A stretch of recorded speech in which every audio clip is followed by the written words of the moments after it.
It would have been really funny if y'all booed instead. So next year when I come back for my break, that's what I expect from you guys. Hey, for those of you who are new to Collective and don't know me, my name is Michael Bartlett, and I am the lead pastor here. Over the past few Sundays, I have been on my summer preaching break, which is something I do every year. This is intentional time that I spend trying to catch my breath a little bit, but also time with God, where I begin to dream and wrestle with what he wants us to do next as a church. The other thing I got to do on my preaching break this year is that I got to take a group of 12 people to Greece for 10 days. And while we were there, we actually traveled through Paul's second missionary journey, which is outlined in Acts 16 through 18 in the New Testament of the Bible. And we visited these biblical sites of Philippi and Thessaloniki and Berea and Athens. And it was absolutely just a life-changing trip. Now, if I could go like grandpa on you and spend 30 minutes just like clicking through a slideshow and be like, here's me, I would totally do that. We don't have time for that this morning. So let me just say this really quickly. I'm going to share more about this trip when we kick off our next sermon series. After Grocery Store Buyout on the 11th, on August 18th, we're starting a new series called Hot Ones, and it is based off of the questions that I get asked the most as a lead pastor of Collective. And the first question I'm going to answer that week is, how did we, meaning Collective, get here?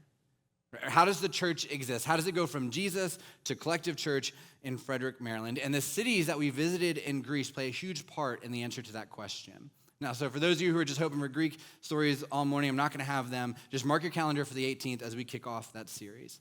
Now, before we get into today's teaching, did you all hear that Collective was nominated in the categories of Best Community-Oriented Organization, Best Nonprofit, and new this year, Best Local Podcast? How cool is that?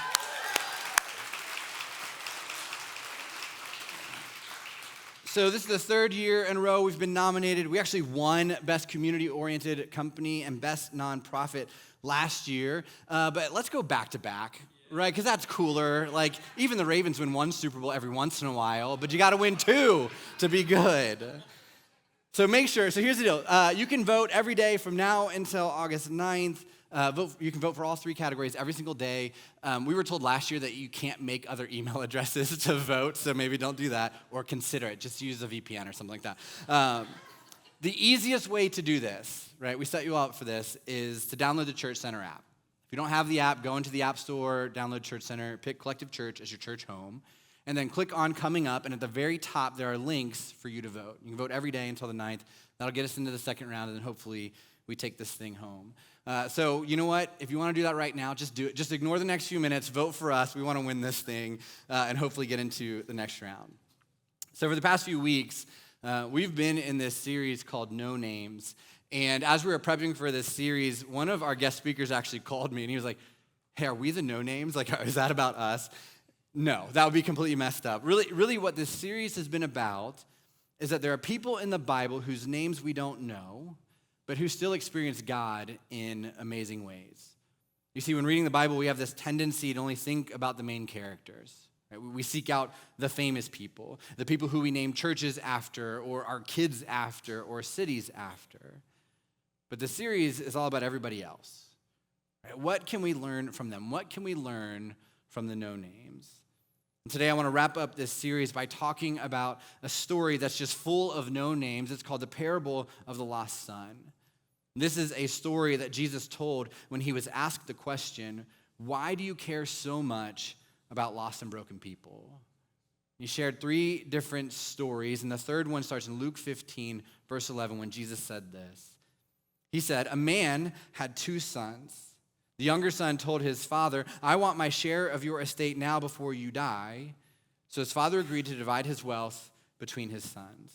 And so this story starts with the younger son essentially telling his father, I'm ready for you to die so I can have my money and move on. But because it doesn't seem you're going to die anytime soon, can I just get my inheritance now? And for some reason, and we don't really understand, the father obliges. He gives his younger son his portion of the land and the animals and the money that he had worked his entire life for. The story continues in verse 13. It says, a few days later, this younger son packed all his belongings and moved to a distant land, and there he wasted all his money in wild living. Now, this phrase, wild living, means a life that is utterly and shamelessly immoral. But here's what's really interesting about this phrase. The word that's used in the Greek, which is what the New Testament of the Bible was originally written in, is the word asotos. And the root of this Greek word is this word sozo, which means to save. Right? And if you study languages, you know typically whenever there's an A or an alpha or whatever it may be on the front of a word, it implies that it is the opposite of the root word. And so he is described as living a life that was the opposite of being saved. It was dangerous, it was reckless, it was leading him down a path toward death. And we don't know how long he lived that way. Maybe it was weeks, maybe months, maybe even years. But it says this: about the time his money ran out, a great famine swept over the land, and he began to starve. He persuaded a local farmer to hire him, and the man sent him into his fields to feed the pigs. The young man became so hungry that even the pods he was feeding the pigs looked good to him, but no one gave him anything. Now, this would have been a huge deal because the prodigal son would have been Jewish. And so culturally, this means that he is now unclean.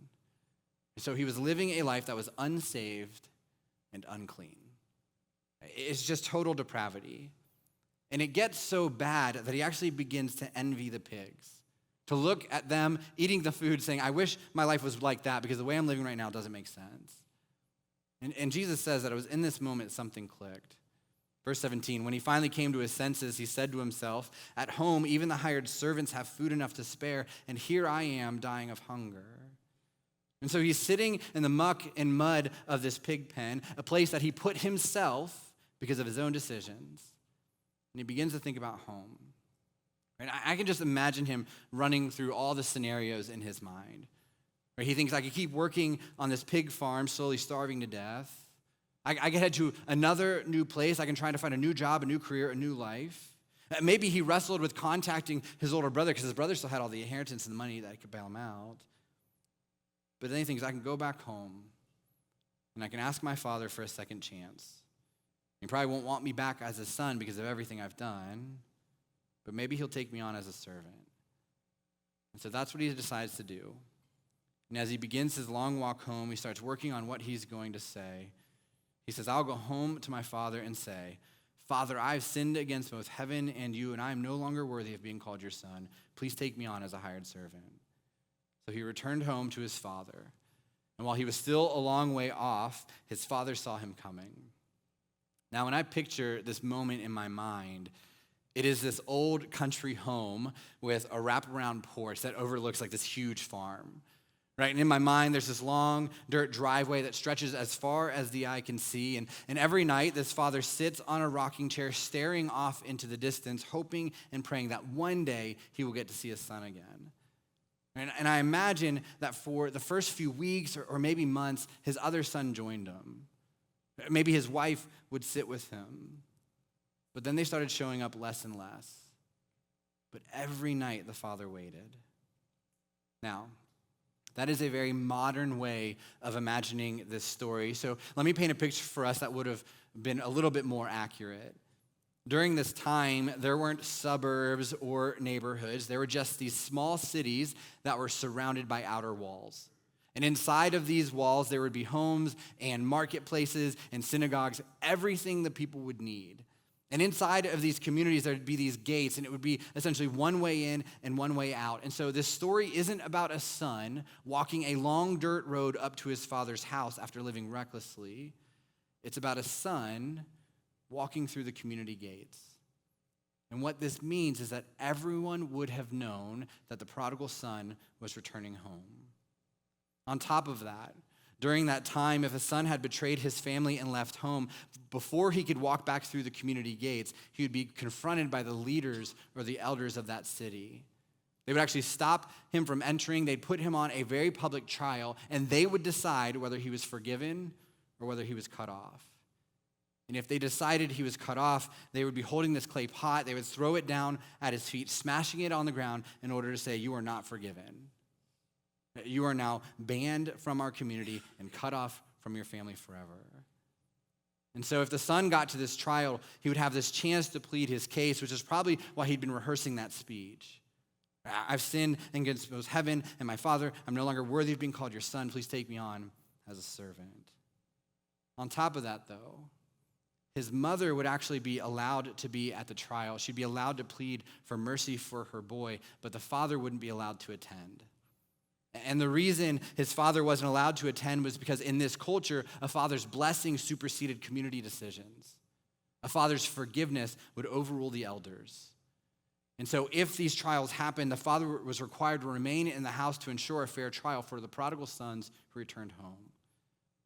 And knowing all of this, the father watches the road every night. He is waiting, and he is praying, and he's hoping, and he's longing for the chance to get to his boy before the elders do. And when he sees him off in the distance outside of the city gates, he runs to him. Verse 20 says, filled with love and compassion, he ran to his son, embraced him, and kissed him. And so he runs through the gates, and he embraces his son. And remember, this would have been a very public moment. Everybody in the town would have known about this. People would have been watching this play out. And when he gets to his son begins to plead his case. He says, Dad, here's my plan. I've sinned against both heaven and you. I'm no longer worthy of being called your son. But then his father doesn't even let him finish. His father doesn't even care about the plan. And this is what happens, verse 22. It says, but his father said to his servants, quick, bring the finest robe in the house and put it on him. Get a ring for his finger and sandals for his feet, and kill the calf we've been fattening. We must celebrate with a feast. For this son of mine was dead and has now returned to life. He was lost, but now he is found. So the party began. There is no trial. There is no clay pot. There is no opportunity to be cut off. Instead, it is just a father forgiving a son. And then what they do is they walk right back through the gates and right into his childhood home, and they party. They celebrate because he was lost, but now he is found. He was dead, but now he was alive. They celebrate because the son doesn't get cut off. He gets grace. He gets something better than he deserves. He gets a second chance. Now, there's a lot that we can learn from this story full of no names. And we can probably resonate with multiple different people in this story, but what I really want to focus on today is what it was like to witness all of this. Right? What was it like to see the father running to a son who is unsaved and unclean? But before we talk about that, I want to talk about the prodigal son for a second. I know that many of us are here this morning, and we know what it's like to live an unsaved and unclean life, because we've screwed up our lives before. Maybe we are screwing up our lives right now. We have struggled with addiction. We have cheated. We have lied. We've been selfish. We've hurt people who love us. We have burnt bridges. Right? We've sat in this place of wondering, what do I do now? Right? And I know that some of you are sitting in that place right now, and you are here because you've come to your senses and you're trying to change. You're trying to heal. You're trying to grow. You're fighting for a new life, one that isn't defined by your mistakes and your shame. And my guess is that some of you are sitting here this morning, you're wondering, is there also grace for me? Like, great story, but can I be forgiven? Can I get a second chance? So listen, if you are in that place right now, here's what we want you to know more than anything else that we're going to talk about today. When Jesus told this story, he told this story to let people know what his love was like. Jesus is the Father, we are the Son. And it doesn't matter what we have done. It doesn't matter if we've turned our backs on him, if we've blown up our lives, if we've spent years living unsaved and unclean. Jesus' love looks like a father embracing a son who betrayed him, wished he was dead, destroyed his life, and then came back home because he didn't know what else to do. And this is true for anyone and everyone. Right? And when we turn our life around, the biblical word is repent. Right? When we change our mind and we start walking toward Jesus, what it is he is already sprinting toward us so he can welcome us home. And this wasn't just a story that Jesus told. Just a few weeks after this moment, he would give up his own life. And the reason he would do that is because there is a debt that needs to be paid. You see, our sin, us choosing our own way over God's, this separates us from God. It creates a debt that needs to be paid, and the payment is death. And so Jesus says, I will pay that debt. Jesus says, I will trade my life for theirs. And that's what he did when he was nailed to a cross. Jesus gave up his life as a perfect sacrifice so that we could have the opportunity to have a relationship with God. And then 3 days later, he rose from the grave, proving that he had the power to pay the price of our sin. There is no trial. There is no clay pot. It's just Jesus dying so that we could be saved and made new. And so let me just say this to those of you who are sitting in this place. Maybe you're sitting in the mud right now. Maybe you're the prodigal son and you've come to your senses. You're here trying to figure out, where do I go now? Here's what we want you to know. That is what Jesus' love looks like for every single person. And if that is what you long for in your life, if that is what you came here searching for, we encourage you to check the baptism box in your connection card. Someone on staff will call you this week to talk about what does it look like to follow Jesus? What does it look like to be embraced by God and say, let's celebrate. You were dead, but now you're alive. And the reason we celebrate baptism is the action in the Bible that shows that we are accepting grace, that we are choosing a saved life that Jesus died to give us. Right? And as we celebrated 2 baptisms at first service and 2 more today, that is what we are celebrating anytime someone gets in this trough. We're celebrating grace and forgiveness and prodigals coming home and a Savior who loves us.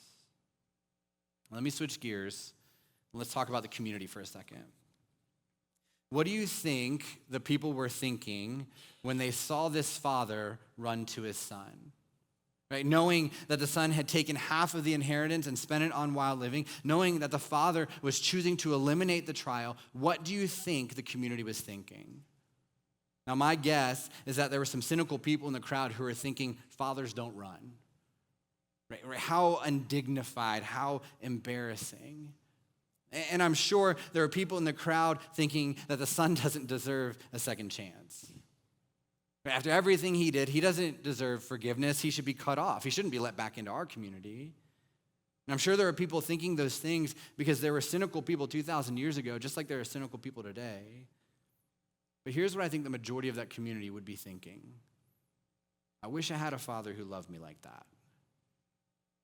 I wish I had a father who would embarrass himself in front of his friends and family and neighbors because his love for me was more than his own insecurities. I wish I had a father who would show me grace, who would forgive me, who would welcome me back into his arms after I screwed everything up, after I hurt him. I think most people watching this would have thought, I wish I could experience grace like that. So in light of that, I have 2 questions I want us to wrestle with this morning, and here's the first one. When people look at my life, what do they see? When people in my life look at my marriage, when they look at how I'm raising my kids, when they look at how I spend my time, my habits, and my hobbies, when they see how I treat other people, what do they see? Do they see grace? Do they see forgiveness? Really, do they see that my life has been radically changed by Jesus? Do they see what the community saw when they saw a father running to his son? Being in the country for 10 days meant that I was able to disconnect from a lot of what was going on in the world, and it was awesome. I had no idea what was going on. But when I got back, I got on social media to share a little bit about the trip, and I made the huge mistake of scrolling through social media for a few minutes before I posted, because I felt like everything I read was just hateful, right? It was like hateful thing after hateful thing after hateful thing. But here's the catch to that. I only have about 400 friends on Facebook because I believe in the spiritual discipline of unfriending people. Some of you, I don't know. If I've unfriended you, I'm sorry. Sometimes I just forget. I just do it. I don't know. I'm just scrolling through. It's like roulette. But here's what this means.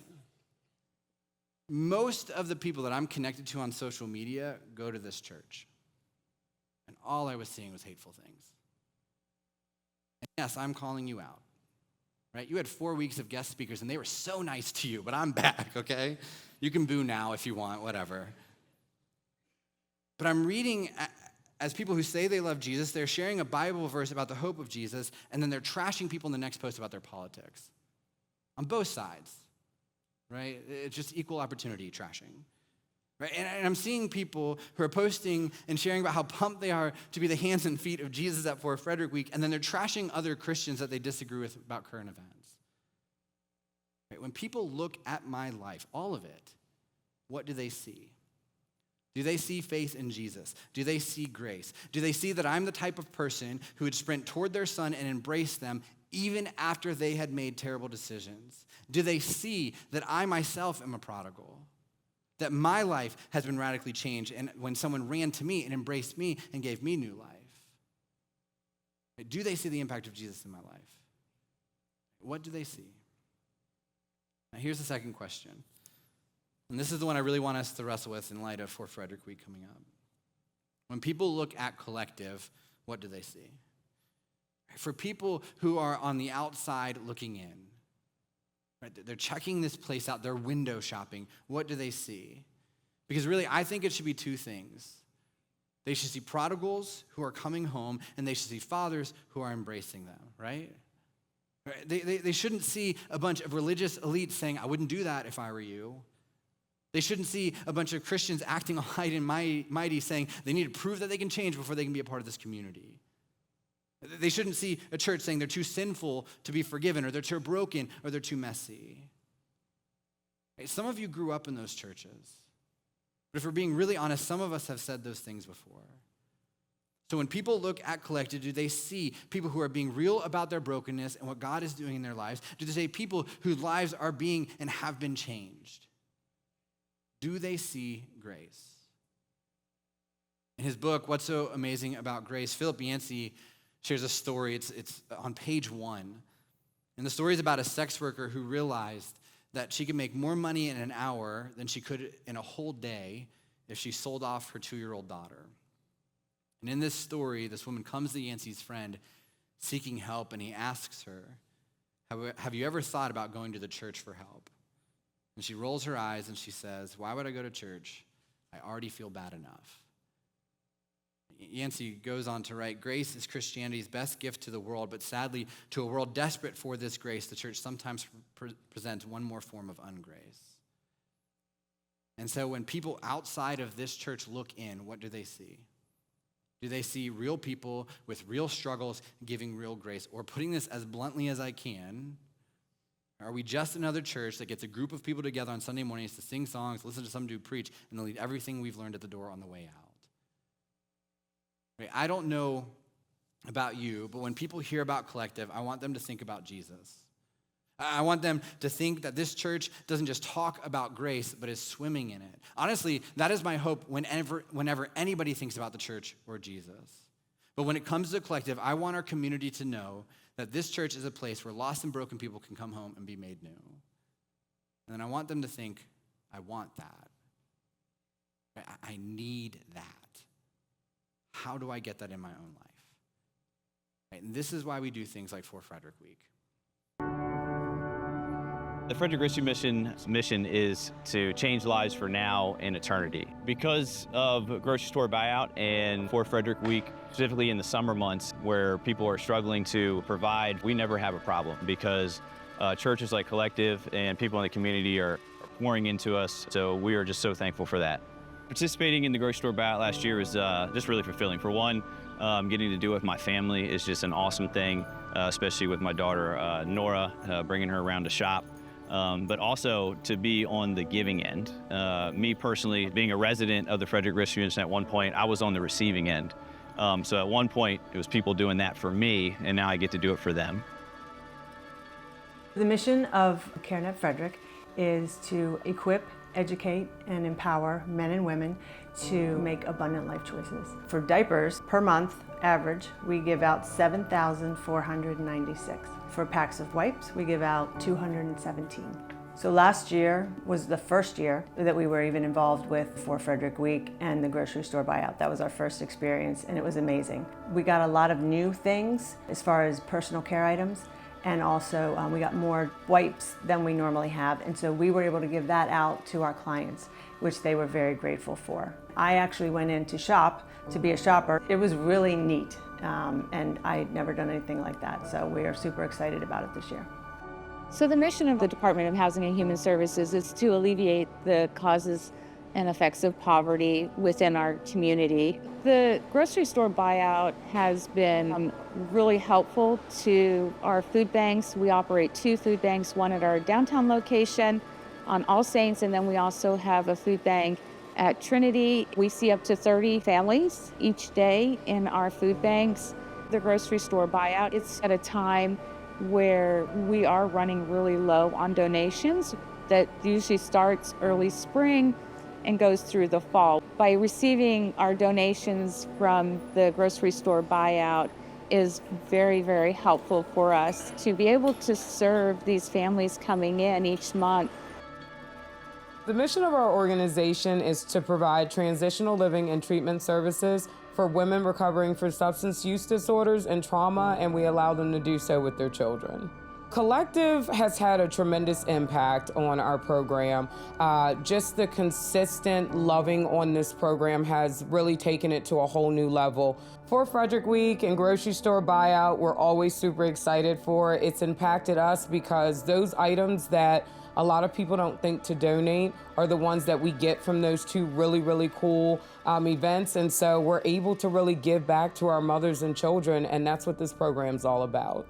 I actually did the shopping last year, and I remember going with my daughter, and when we were putting the food and handing it to the volunteers, I remember just being in tears because one church is making such an impact on so many people, and I don't think Collective really realizes how many lives they're touching daily. And it is so incredibly awesome to be a part of this. If I were to describe Frederick in one word, the one word that comes to mind would be hope. Generous. Supportive. Community.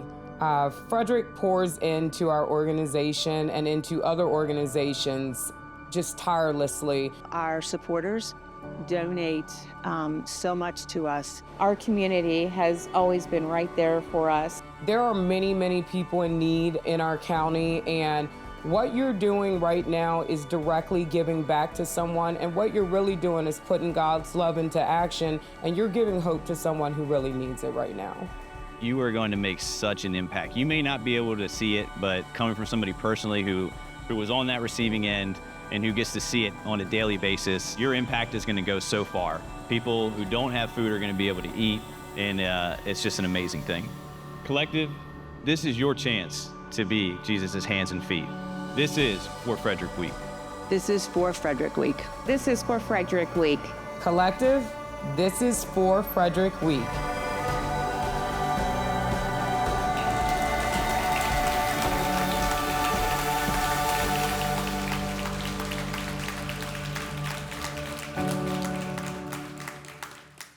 We have 3 huge goals for Frederick Week this year.